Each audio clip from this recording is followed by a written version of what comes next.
Welcome to the deep dive. Today we're plunging into an incredibly raw and ancient expression of human suffering. A lament so profound it might just stop you in your tracks. Imagine someone at the absolute lowest point, stripped bare of everything, so deep in despair that they actually question their very existence.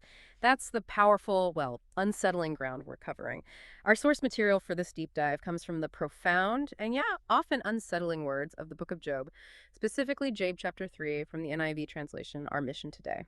To really unpack Job's intensely personal lament and maybe explore the universal themes of despair, that longing for peace, and the desperate desire for rest that emerge so powerfully from his words. This isn't just an intellectual exercise, it's a deep dive into the very core of human anguish. Yeah, and what's truly striking here is that this isn't just any lament. It's a specific form of ancient poetry, right? A direct cry of grief and anger, often aimed, well, often towards the divine.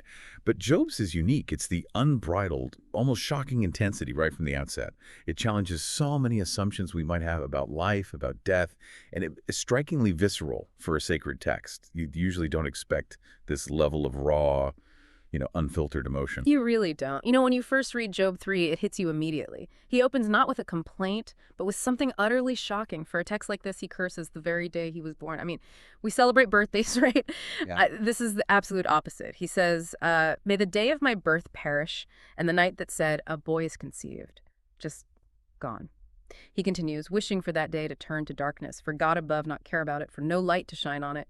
He wants gloom and utter darkness to claim it, for blackness to just overwhelm it. And for the night itself, he says it should be barren, no celebration, no shout of joy. And this isn't just, a wish for death as we normally think of it. Yeah. It's a profound rejection of existence itself. Job's pain is so absolute he's wishing to unhappen, wishing his very beginning, the moment of conception, the moment of birth, could just be erased from time.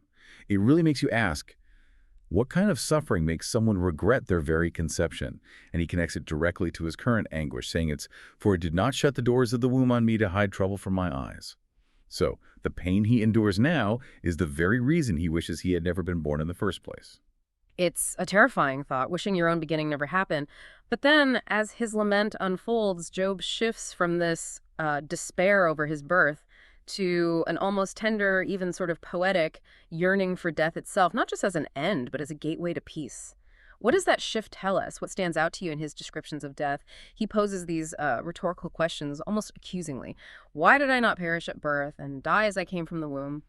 Why were there knees to receive me and breasts that I might be nourished? Like, why sustain this life only for this? Well, if we connect this to the bigger picture, Job envisions death as the ultimate stopping point for suffering, a place of profound rest.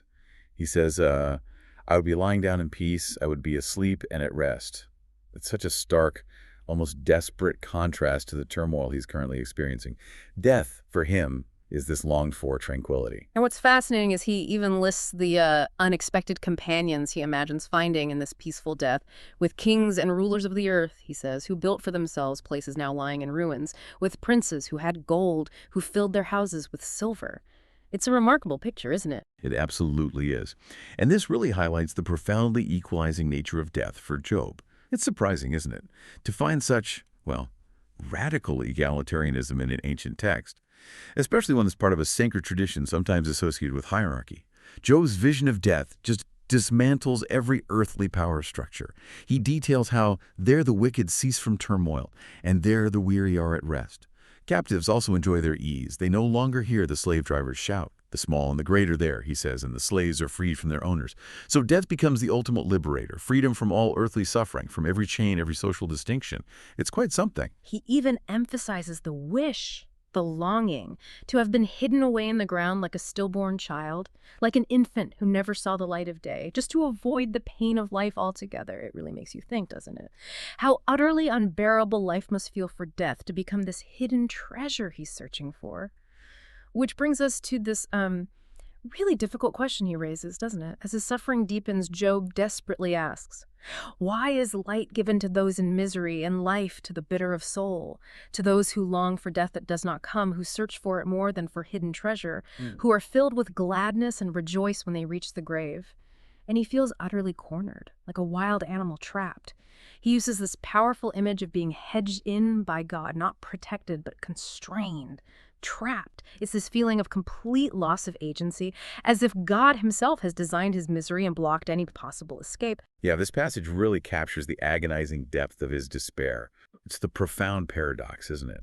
Life itself, which we typically cherish as this great gift, now feels like a crushing burden. And for Job, death, which is often feared, has become the most coveted prize.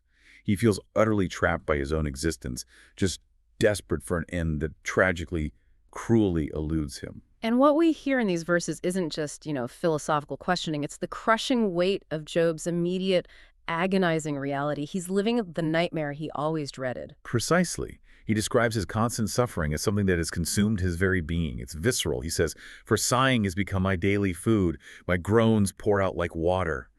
It's an unceasing torment, a physical, all-encompassing agony that just permeates every single waking moment, leaving no room for anything else at all. And then that devastating line where his worst fears have just materialized. What I feared has come upon me. What I dreaded has happened to me. Just crushing. And this all culminates in the total absence of any kind of peace. His final words in this specific lament are, "I have no peace, no quietness. I have no rest, but only turmoil." It truly encapsulates his profound, unyielding state of suffering, a life entirely consumed by anguish. Wow, what a deep dive this has been into the raw, universal human experience of despair. Job's ancient words capture feelings that resonate so powerfully across millennia. It proves that suffering and the longing for an end to it, it's a timeless human condition. It's really astonishing how these words still feel so immediate, so real. So what does this all mean for you listening? It's really an invitation to reflect on the very nature of suffering and that fundamental human desire for peace, for rest, especially when life feels absolutely unbearable. Job offers us this window into a kind of pain that thankfully few of us can truly imagine, yet his longing for solace is something deeply, deeply human. And here's a final thought to leave you with. Despite his profound misery, his desire for non-existence, Job's lament, so full of anguish, has endured for millennia. It's become one of the most famous, most debated texts on suffering we have. So what does the sheer survival and continued relevance of such a deeply despairing text tell us about the human experience? What does it say about our capacity to grapple with suffering, even when there are no immediate answers, no clear path out? Something to think about.